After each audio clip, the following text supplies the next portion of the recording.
Does not guarantee the results of any investments made by a listener to this program. The Word on Wealth with Gary Quackenbush is sponsored by the Word on Wealth Radio Network.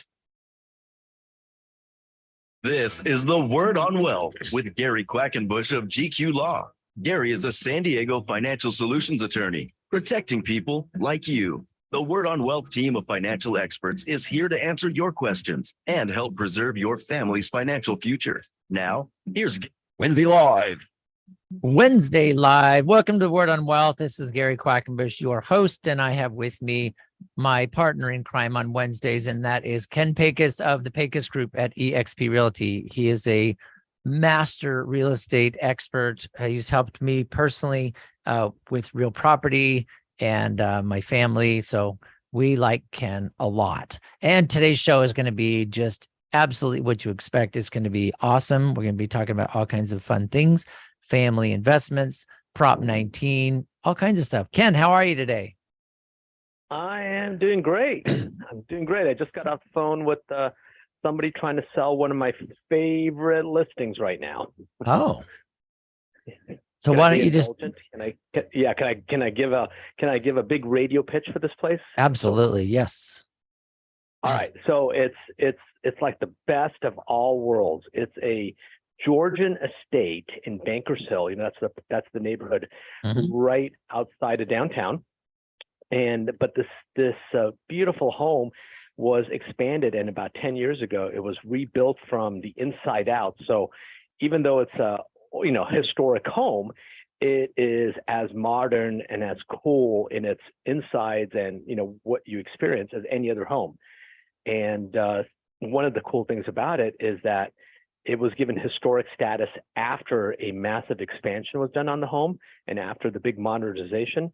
So it is like the best of all worlds. It's got a tax basis of $6,000 because of the historic basis, Wow. But the price point is $4.385 million. So somebody's actually saving $42,000 a year in taxes.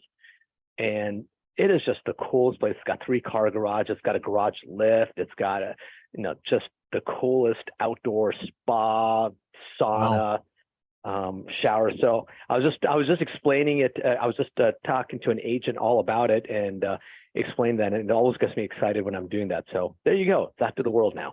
Oh, that's very cool. That's people like to hear that. I know I love to hear about your adventures out there with the world of real estate, because you see these beautiful restored homes on Bankers Hill. I have my attorney that I work with has one, and they restored it and made it like a 3-story law office.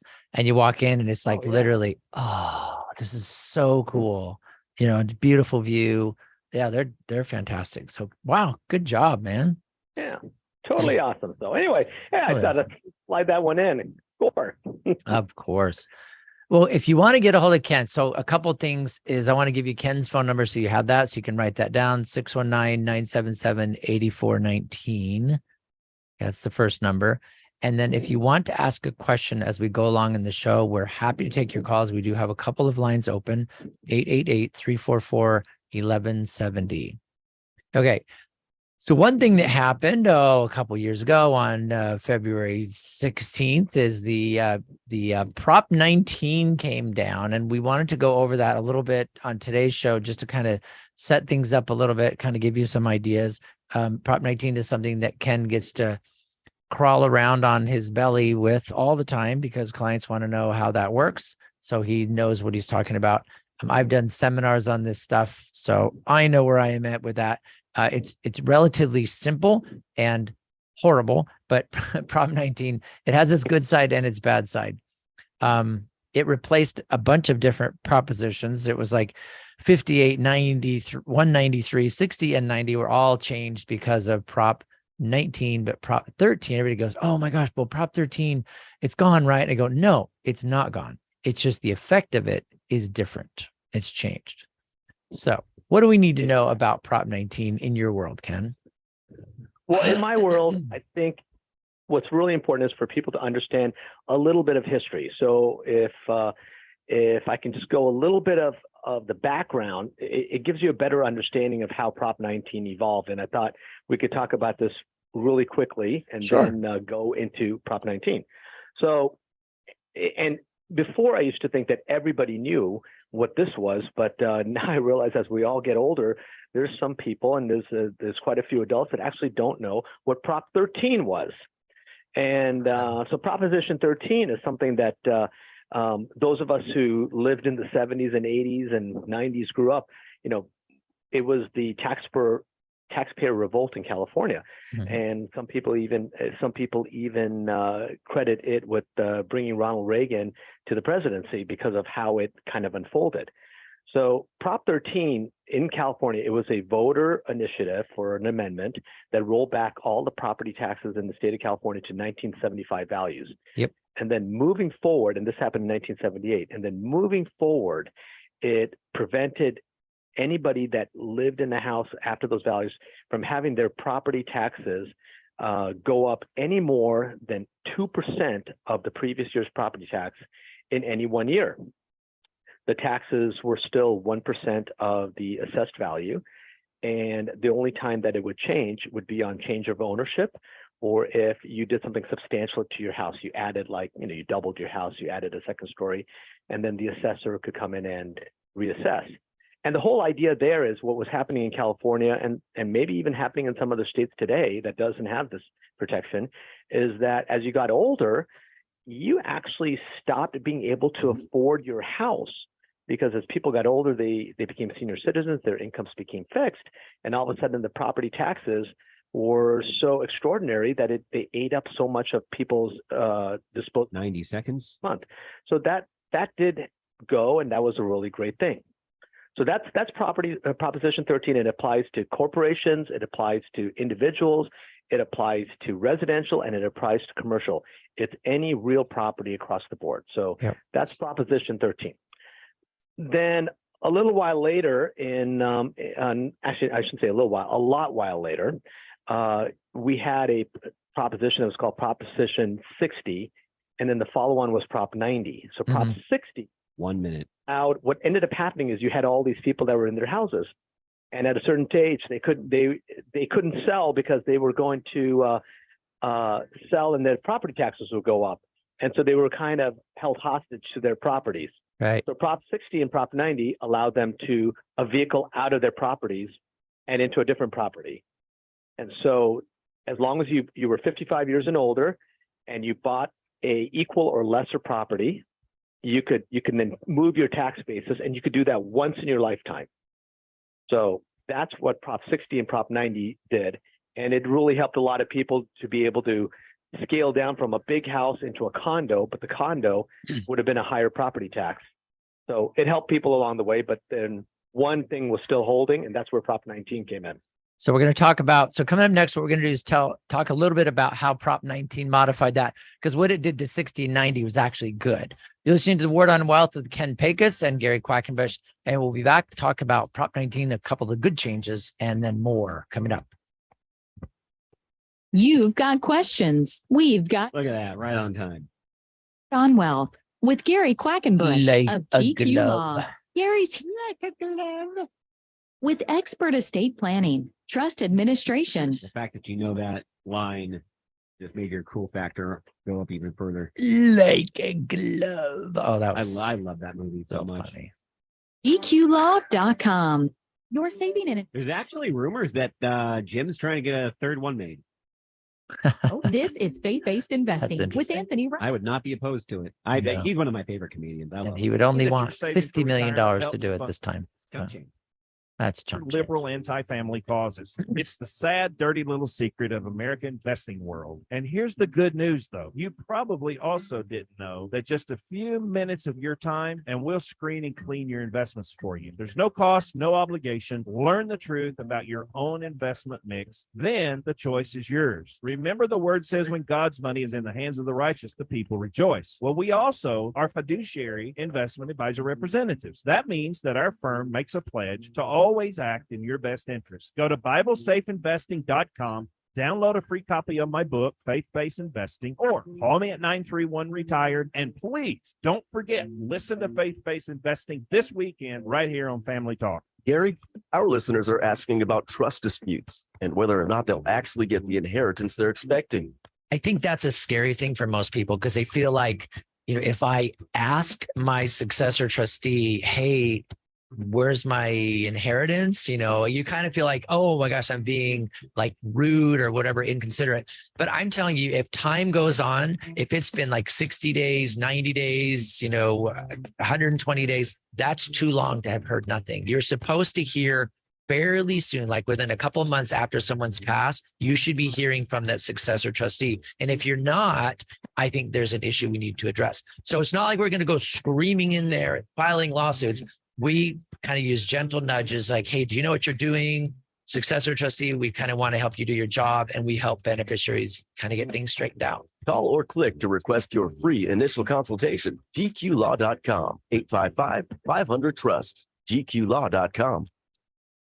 Who will you trust with the biggest financial decision of your lifetime?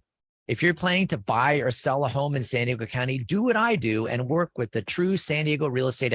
By the way, I've just decided that I'm going to operate like the government, Gary. So apparently, if I ever run out of money or I max out my credit, all I need to do is raise my debt ceiling. All I need to do. Okay. He's our expert. He's got integrity, exceptional. Oh, they can do it. Good for them. Good for me, right? Coronado and South Bay regions.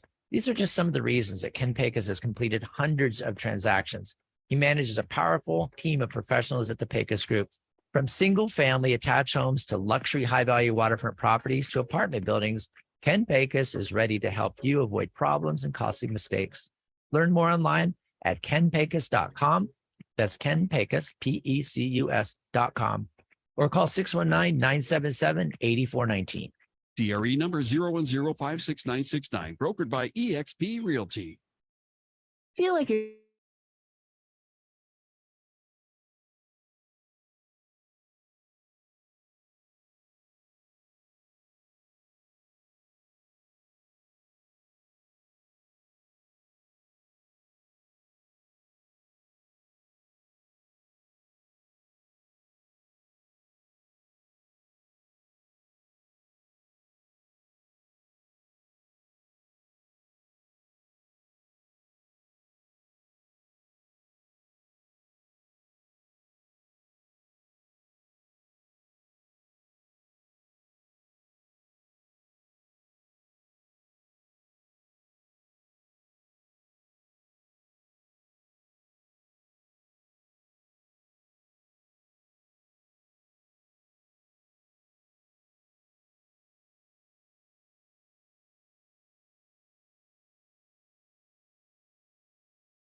Tell a friend about this broadcast outreach, The Word on Wealth, with Gary Quackenbush of GQ Law. Call or click to request your free initial consultation or to talk with a member of the team. Call Gary at 855-500-TRUST. GQLaw.com. You're live.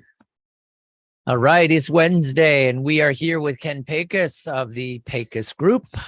He is an expert real estate professional, realtor, all those things. I don't even know what to call you, Ken. You just are really good at what you do. And I certainly appreciate you partnering with me on the show on Wednesdays to provide this awesome information to people.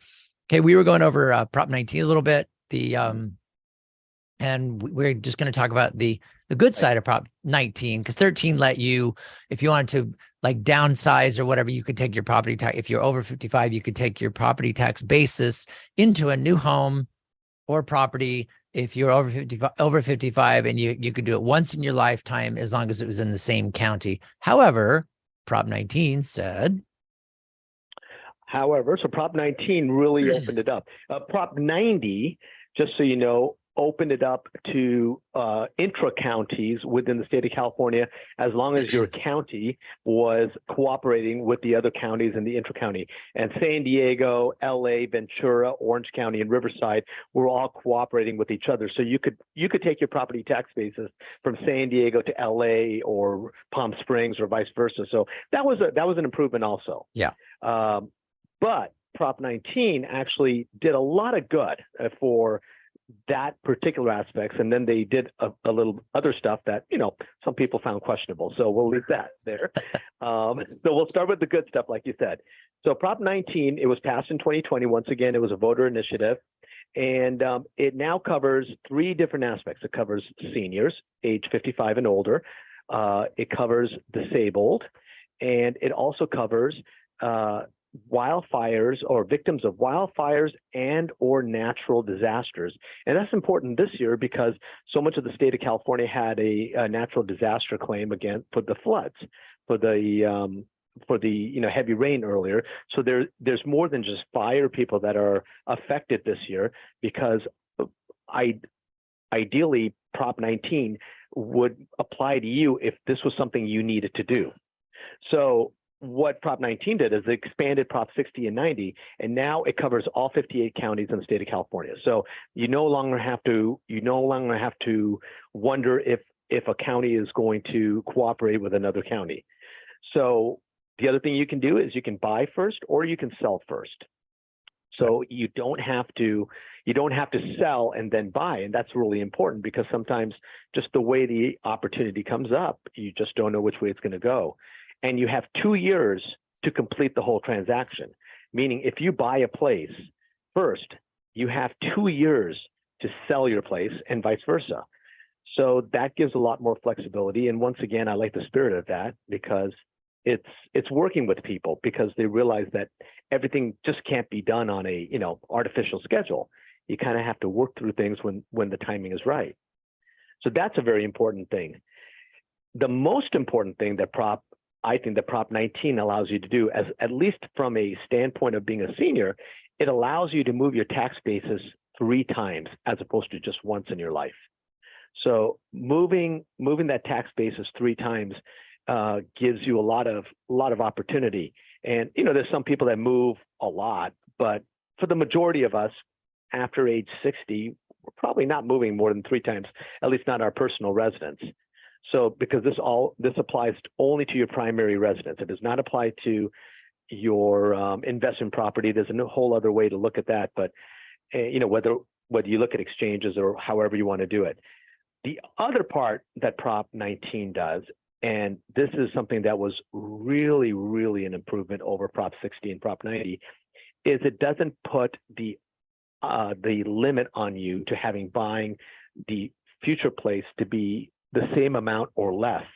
It allows you to buy as much as you want. So let's say you are in a house that you bought for like $165,000, and you find yourself, actually there's a story that Warren Buffett once inherited someplace. I could be wrong about this, but I believe he inherited it for like $150,000 somewhere in Orange County, or he bought it for $150,000. And he kept it. And then at some point here in the last whatever years, he sold it for $7 million. And so all along the way, he's been paying, like $2,000 in taxes or whatever, where the new person that's coming in and has to pay the taxes, they're going to be paying something like $85,000 to $95,000 in taxes a year. So that was kind of cute. As just a side note there. But what you can do now is, let's say you bought a place for a couple $100,000, and you've owned it for 30 years in California, and it's not unreasonable that place could be worth $1.5 million, or $2 million, or more. It could be worth $3 million, whatever it is. And what you want to do is, you are someone who is living in a house, and you want to make a move to a lock and go. You want to travel. You want to do whatever. You don't necessarily want to scale down. You're not necessarily looking to buy something cheaper. You're just looking to change from a house to, say, a condo, but the condo even costs a little bit more. So now you can go from like a $2.5 million place, and you can buy a $3 million place, or whatever. You can buy a $5 million place. You move your tax basis, which was there, up to $2.5 million, which is what you sold your property for. And now you do get assessed on the difference between what you sold and what you're buying. So let's say you're buying something for $3 million, and your tax base, so that's a $500,000 gain in what you're paying. You actually pay property taxes on that $500,000, and you keep your original basis. So it's a hybrid. It for people that want to move on and keep doing something like that. It's a wonderful opportunity to move up, to move us to the side, and you're not always structured that you have to move down or scale back your lifestyle if that's not what you want to do. So it takes that penalty away, which I think is a brilliant move on Prop 19. And those are all the benefits of Prop 19. And most of the benefits in Prop 19 benefit the people that are still in the home. As you move up, it takes care of our seniors. And that was the big selling point, quite frankly, with Prop 19. That's how a lot of us looked the other way when we voted for Prop 19, thinking, okay, that's really wonderful. That's fantastic. And then there's the downside. But that's a great explanation, man. Okay. And now the downside is the tough part.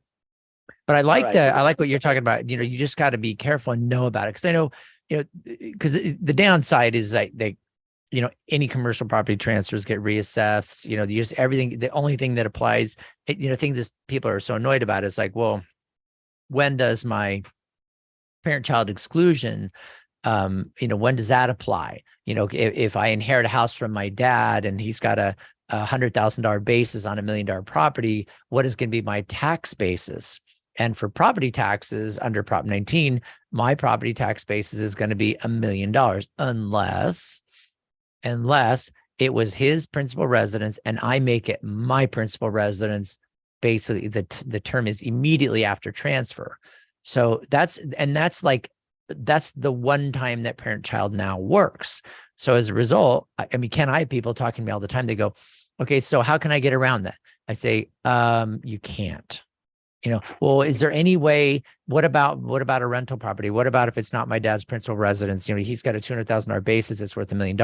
I think I'm going to keep it. That's the family home. I go, okay, do the math, pencil it out, because your property taxes are going to go from, his $2,000 a year to now probably, you're going to base that on $1 million. Now you're going to be up at, $15,000 a year or something. And then they pencil it out and go, oh. Now, what I have seen, though, Ken, it's interesting, because I've had people that say, oh, my gosh, it's ridiculous. That's a ripoff, blah, blah, blah. It's like, whatever, you're just starting now and just pencil it out. Well, it's so expensive. If the taxes go up $1,000 a month, I'm never going to make any money. Just forget it. And I go, wait, just stop. Your dad is renting it out for X amount of money.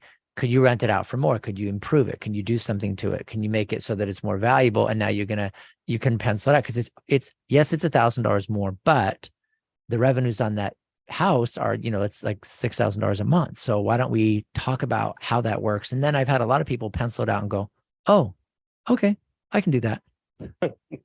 You're hitting it. You couldn't be saying it any better. The bottom line is people have knee-jerk reactions to a lot of things.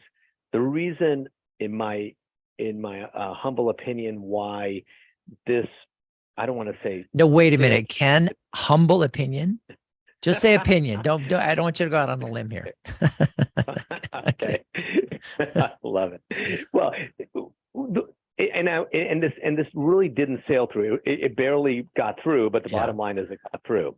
And the reason so many people did buy off on it is, like you said, the bad side. If you actually looked at it, and then you looked at the population of the state of California, the people that the bad side affected is definitely in a much smaller minority. It just is.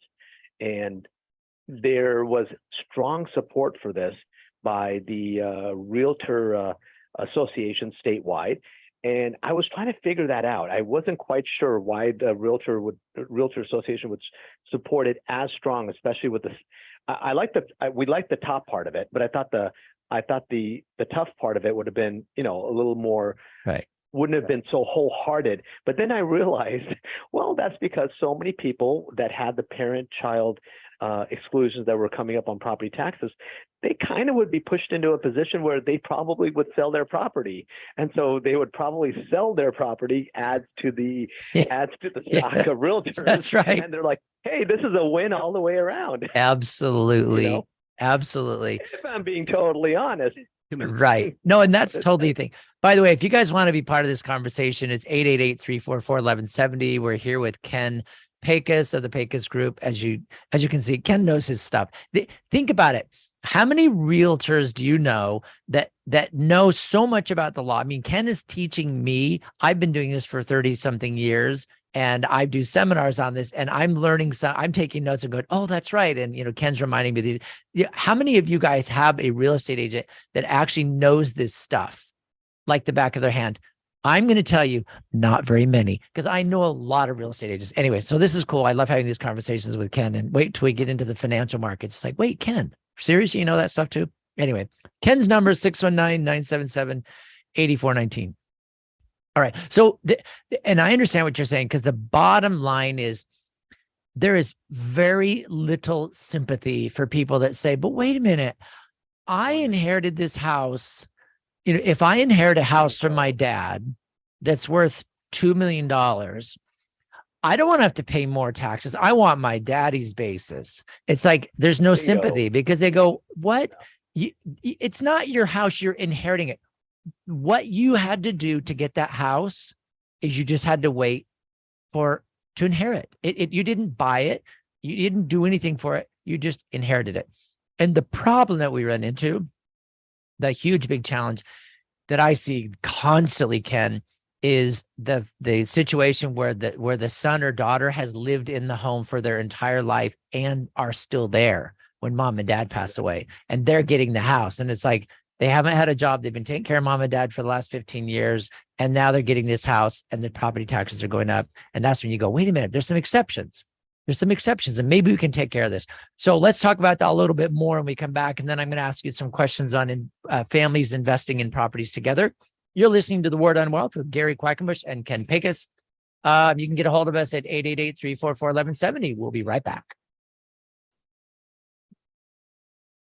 You don't need to know everything. You just need to know where to find answers you can trust when you need them. Welcome to The Word on Wealth with Gary Quackenbush. We are here to help you build, protect, and transfer everything you've worked hard for with expert estate planning, trust administration, inheritance, and probate. Call Gary and the team at gqlaw.com, 855-500-TRUST.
Not alone. Ask for the legal help you need. Call Gary and the team at GQ Law, 855-500-TRUST, or go online and download Gary's free ebooks and videos. Read Gary's blogs. Call or click to request your free consultation or to talk with a member of the GQ team. That's gqlaw.com, 855-500-TRUST.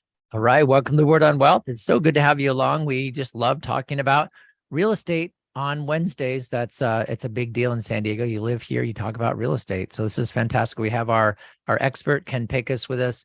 And if you want to be part of the show, call us at 888-344-1170. And we have a caller, Marie, from here in San Diego. Marie, how you doing? Welcome to the show. Well, I'm fine, thanks. And normally I love your show, but today I have a giant bone to pick with you guys. Uh-oh. So Prop 19, which really got snuck by because of dishonest advertising, you guys think it's a great idea that the government or sleazy government takes a whole bunch of money from other people. Therefore, it's okay to take money from this bunch too because it's a minority. What do they do with that money? I ask you. Because our roads look like crap. Our parks look like crap. Our canyons look like crap. So why do I want to give them more money? Tell me. Well, yeah. I mean, Marie, I totally understand where you're coming from. I hate increased taxes. I hate assessments. I hate all this stuff. I don't like the fact that there's just all these money just going higher and higher. No, we don't like the bad side of Prop 19 is terrible. I mean, there's huge amount of property taxes.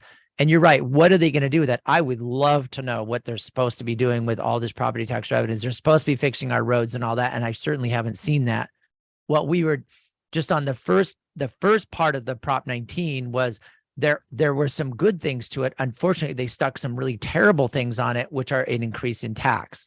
So yeah, it's not even spreading tax around. It's that the good side, quote, good side of Prop 19 didn't make it that much more incredible for from Prop 13. It made it so the Prop 13 applied to retired people, older people that couldn't afford to have, higher property taxes and that type of thing. But no, you're absolutely right. I totally agree with you. They're basically eroding Prop 13 any which way they can. That is what they're doing. That is their whole purpose in life. Well, and they Not sure to be outraged. It's crazy. And, the Howard Jarvis Foundation was supposed to be doing something about it. And that was exciting. They thought, they're going to go and try and overturn Prop 19 or make some changes. And we're really hoping that. I mean, it came into play and now it's been in for over 2 years. And unfortunately, there's nobody squawking about it, which is really, really annoying and frustrating. Oh, believe me. I mean, it's making it so people are having to sell properties. They can't keep them for longer. But and so what we did want to, and I appreciate your call. I mean, I appreciate your passion. I totally agree. Lived in San Diego. You've probably been in San Diego for a long time to be able to appreciate what's going on. Yeah. Yeah. With property values going up like they are, it's frustrating because, just by virtue of the fact that you live here, your house is going up in value. But thank goodness while you're living in your principal residence, you don't have your personal residence, you're not going to have to pay more taxes. If you have rentals, and you buy and sell, then that makes a difference. But thank you for your call, Marie. Never buy a rental in California because California just hates landlords. So yeah. And Ken, you had a comment for Marie. Yeah, one thing just and I completely agree with Gary because when we were talking about it before the break, we were talking about the good part, but we didn't emphasize enough that we didn't like the bad part on it. But the point of the conversation here is, and what we're trying to do is that it is a proposition. It is part of the state of California now, and so one of the things I strive and I try to get people to do is not to defend the proposition, but try to understand the proposition as best you can, so you can personally and the people in your life do the best you can with it to take advantage of where you can take advantage.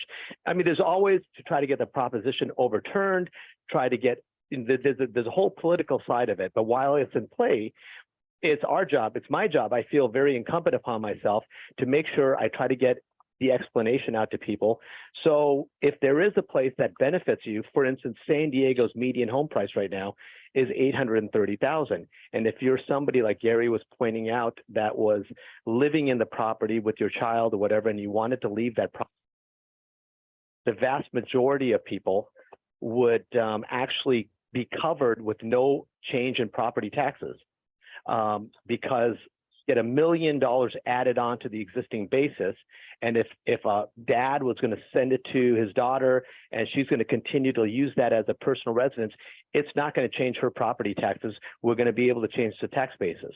So it's just to try to educate that it's definitely not defending taking from the minority, but it's more just to say, maybe you're going to be affected this way and this is how you can move forward. Yeah, well, I get it, and I'm sorry I jumped the gun, but I'm extremely unhappy with our government. So yes, both city, state, and county, they're all please bags. But anyway, thank you for listening to my gripe. No, thank you. Really appreciate it, Marie. We And love it. and if you're if you're a landlord in San Diego, I mean, Never. it's A couple of weeks ago, we were talking about that. it's brutal. It's brutal. Yeah, the laws are changing, and there's been some newer. Oh my goodness. Yeah, it's still better than LA. Anyway, thank you for your call, Marie. We really appreciate your passion, love for San Diego. All right.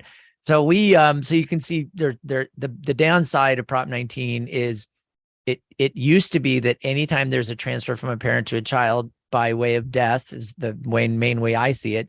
The parent just proved that it was a transfer from a parent to a child or a grandparent to a grandchild, and there was no reassessment of property taxes. So you just kind of carried on. So inherited properties kept these really low bases.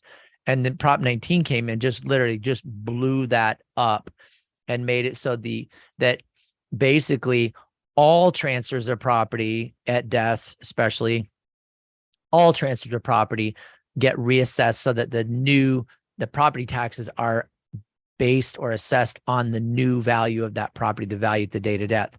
The only exception is if it was the parent's principal residence and now it becomes that child's principal residence. So there are some pieces, and we've talked about it on this show many times, just trying to get clarity on that, because you have, if mom and dad die, they leave their home, and it says it goes to their children, and there's two children. Well, if only one of the children wants to take the house and use that as a principal residence, then they get half of an exclusion, because it has to be everybody that owns that house they have to use it as their principal residence. But there are some great ways to do that. And I was talking about this, gosh, I lose track, but within the last couple of weeks where, in fact, it might've been yesterday, we were talking about an example where we had, mom, basically she said, yeah, when I die, I want my house is going to go to my three children equally. And then that was what her estate plan said. Well, the problem with that is that the kids can't say, well, I don't want that, I want cash, because they don't get the cash because mom said the house. So they each owned 1/3 of the house. And now, even if the one kid that wanted to continue living there and keep it as their primary residence, that one kid has to buy out his siblings. And now there's going to be a property tax reassessment on those other two shares. But there are ways around that. If it just is in the trust, in the estate, and it says all of my property goes to my children, then you can have a kid buy that property from the estate or from the trust, and there are ways to work it so that they get a bigger advantage out of the Prop 19 thing, get a bigger exclusion. But you got to think a lot harder now. What it used to be just awesome. You inherited property, then yeah, no real change in property tax basis. So exactly. And Gary, with the 2 minutes. To grandchild, one thing that people should know, you can do that transfer as long as the in-between parent has been deceased. So correct. I was just going to confirm that with you. It's if the parent is still alive, you can't do a transfer from a grandparent to grandchild. Right. Just in case, just to be clear for anybody that might be listening on a. And that's a really good point. Yeah, you can't skip a generation and have grandma give it to their grandson if their own child is still alive. Yep, absolutely. Yeah, it's pretty particular. And I think a lot of it's and I get Marie's point. It's like, this is just crazy. It's another way to collect more revenues. I get that and I understand it. I look at it from a perspective too, like it's the law right now, and there's nothing we can do about it like immediately. There are long-term things that potentially can be done, but we need to know the law and be able to work around it so that we can then see, does that value of that property, when I'm calculating in the Prop 19 change, the reassessment of taxes, how does it all factor in, with buying and selling properties? And the bottom line is really what it eliminated was the parent-child exclusion, because all the other stuff, it didn't. When you sold real property or bought real property, unless unless it's a gift or an inheritance from a parent or a grandparent, that was the exclusion, but everything else still gets reassessed. So, but it's a big deal for most people because of the fact that you're inheriting property and getting stuck with this huge tax bill. All right, you guys, we are going to leave lines open. We're going to take a really short break. When we come back, we're going to leave lines open, 888-344-1170. To get a hold of Ken, our real estate expert here on the Word on Wealth, his number is 619-977-8419. 619-977-8419. That's the only number you need to know when you're buying and selling real property. And I got a few questions for Ken real quick after the break. And we may have to continue it to next week, but there you go. We'll be right back on the Word on Wealth. You've got questions. We've got answers. This is the Word on Wealth with Gary Quackenbush of GQ Law. Gary's here to give you peace of mind with expert estate planning, trust administration, inheritance, and probate. Call Gary to build, protect, and transfer your wealth. 855-500-TRUST. GQlaw.com. Gary, how do you and your team help our listeners avoid probate?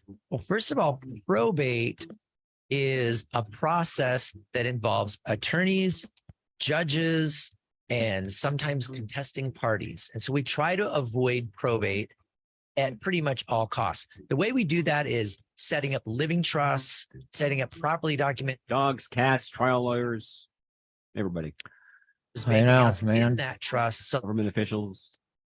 probate is only necessary if the estate plan isn't set. Oh, this is awesome.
The Word on Wealth with Gary Quackenbush of GQ Law. Call or click to request your free initial consultation or to talk with a member of the team. Call Gary at 855-500-TRUST. GQ Law. You're live. All right. Welcome to Word on Wealth. It's Gary Quackenbush and Ken Pecus of eXp Realty. Ken Pecus, the Pecus Group. I got to get that right. Just remember Ken Pecus. That's all you need to know. So Ken, I got a question for you. Enough of this Prop 19 stuff. 19, 21, was it 58, 193, 60, 90, 19, and 13. We went through a lot of propositions today. This is not a law show. But you got to be smart on this stuff. You got to know what you're doing. And you guys you don't have to know this stuff. Just talk to Ken. All right. So here's the question. So let's say we are so multiple families buying real property in San Diego, looking for rentals, basically something that makes sense. So I want to just get from you, and we don't have a ton of time, but I think it's enough for you to at least give us kind of a primer.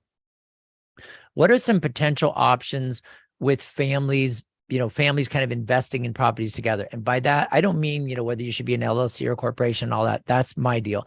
But as far as, let's say mom and dad putting money down, the kid puts money down and gets, a second on their home, and we probably have to get Corey on to talk about the financing, but it's like, going on title, buying property. So what has your experience been with like parents coming in and saying, okay, parents have money putting it down, the kids have some money, but they're getting financing out of their house, and you do kind of these joint ventures as a family? Well, I think it's all completely interrelated. And before any family sets out to go buy a property, they should do a little bit of planning. And that is sitting down with somebody like yourself or myself and talking about what the intention is. I have sold in the last 6 months. I'm actually currently representing two family partnerships that own a joint property. One side of the partnership has 13 adults. The other side of the partnership has 87 adults. That all started, so that there's 100 people that own these properties that are all vested interest. And that started as basically two brothers buying properties together. And I just sold another one that was just two brothers that were buying properties together. That it all started exactly how you're talking. It was great. Let's jointly do this. Let's jointly invest, make money. But what you have to think through is what happens with the property if three things. Number one, you have a dispute, a family dispute, whatever. So that has to be thought of. Number two, if somebody passes away, what happens if somebody passes away? And then number three, if both parties or whatever, if there is a divorce, an actual divorce in the family, how does this happen? And what people don't do is they don't think that through enough. The ones that do think that through end up with very, very successful family partnerships that routinely produce North County strong streams of income because their mindsets are completely aligned with what can happen. And so when it comes to, let's say it's a parent-child, and let's say the parents want to buy a place that's $500,000, and the parent says, hey, look, I have $250,000 in cash, and the child says, I can qualify for a loan of $250,000. So you put the cash in, I'll pay the loan each month, and we'll jointly own it, and it'll be a rental property, and we'll split the income that comes out, and then down the line when we sell it and there's equity, you get half and I get half. That sounds pretty simple, right? Yep.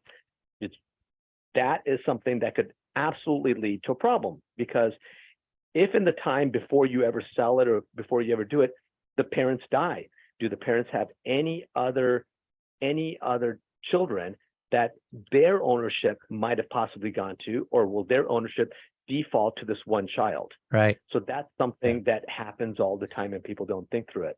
So that's the stuff to think through. Very important. Now, I'm gonna interrupt you because we have a caller that wants to talk to you. We got Bob from North County. Want to welcome Bob to the Word on Wealth. Hey, Bob, how you doing today? Hi, Gary. I'm doing great. How are you? Great. What's your question? Hi, Bob. Well, I was going to comment that having been through the parent-child exclusion, and I think anyone listening would appreciate this, is you just can't take it lightly. You've got to get legal representation. I went through it a few years ago, and it's like the county, this was in LA County, but it's like they don't really want you to be successful in doing that. They want the higher property tax.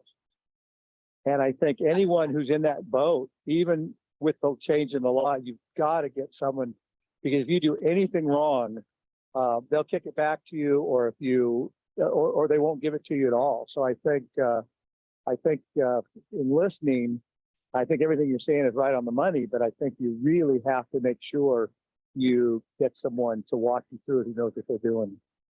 Yeah, and that's a good point. Good point, Bob, because it's the county assessor there, the way the law is set up. If you mess it up, they don't have to. Even if you say, "Oh my gosh, let's fix this paperwork," they can say, "I'm sorry, you had your opportunity," and they could keep it out. Yeah, interesting. Well, I appreciate your call on that, Bob. I really appreciate it. That's a good emphasis. Make sure you get good counsel on that. Thank you, man. Appreciate your call. You got it. All right. That was Bob from North County. All right, Bob. Thanks for your call on that. So Send true. him a gift card, because I don't think he could have brought our point up anymore. It's just knowing it, understanding, and getting that help. It's such an important aspect of it. Which is kind of, part of that is the reason we have this team, my law office, we do that type of work. You do the real estate, that type of work. We have, Corey that could work the finance. It's literally a team of professionals. One of the challenges that I see, Ken, is that people get very disjointed, and they have their, I'm going to hire my brother's favorite realtor because he's a good friend, and I'm not my brother just really liked him, and then the rest of it we're not going to worry about. But it seems to me like, yeah, family relationships and referrals are really awesome. You have to make sure that you're doing this as a business, and it's a business environment. It's a business deal that you're making. You got to figure out all these tax consequences. You got to figure out, the end game, and what you're talking about with this, what happens with dispute, death, or divorce, the 3 big Ds. Those are the things that blow up every single deal, because no matter what, absolutely guaranteed 100%, no matter what, the partnership as you start it will never survive. It will end. It has to, because we all die. It's going to happen. Okay. So it's always going to change. Yeah.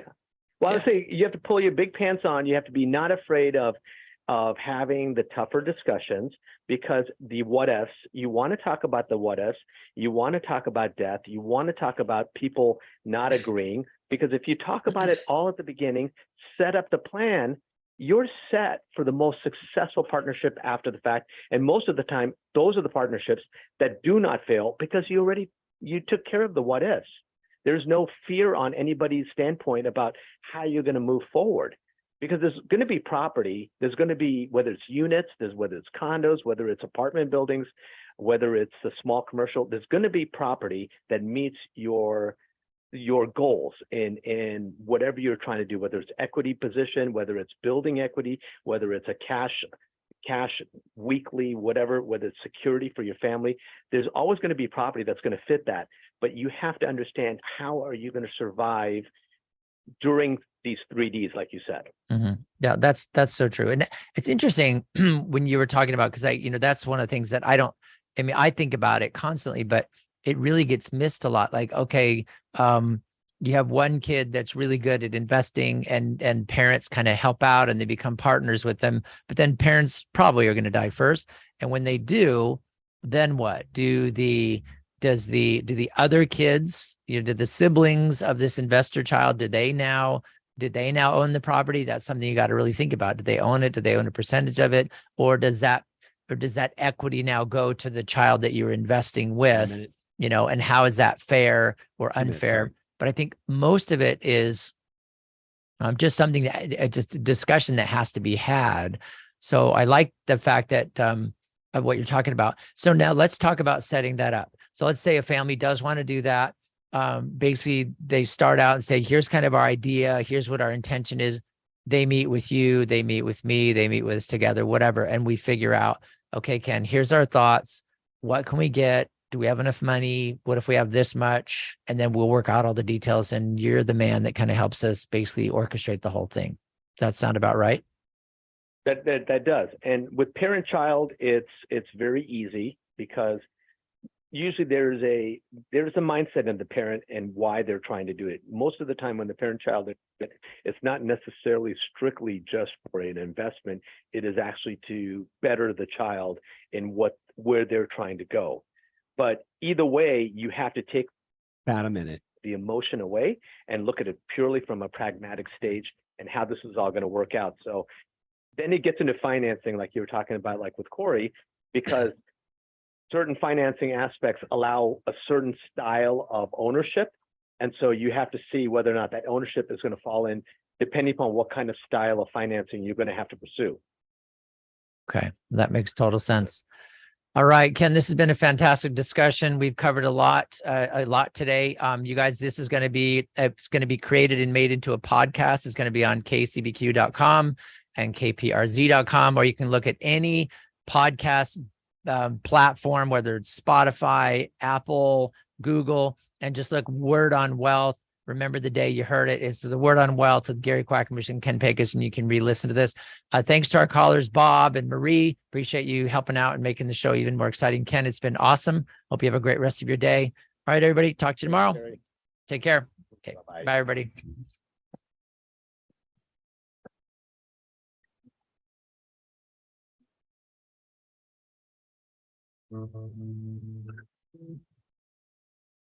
Tell a friend about the Word on Wealth, featured since 1995. With financial solutions attorney Gary Quackenbush, an expert in estate planning, wills and trusts, and tax problem solving. Gary is past president of the California Society of Tax Consultants. Reach out to us. The Word on Wealth team of financial experts is here to answer your questions and help preserve your family's financial future. The information you hear on the Word on Wealth is for general information purposes only. This program discusses general financial and legal topics. Seek legal advice from a competent lawyer for your individual legal needs.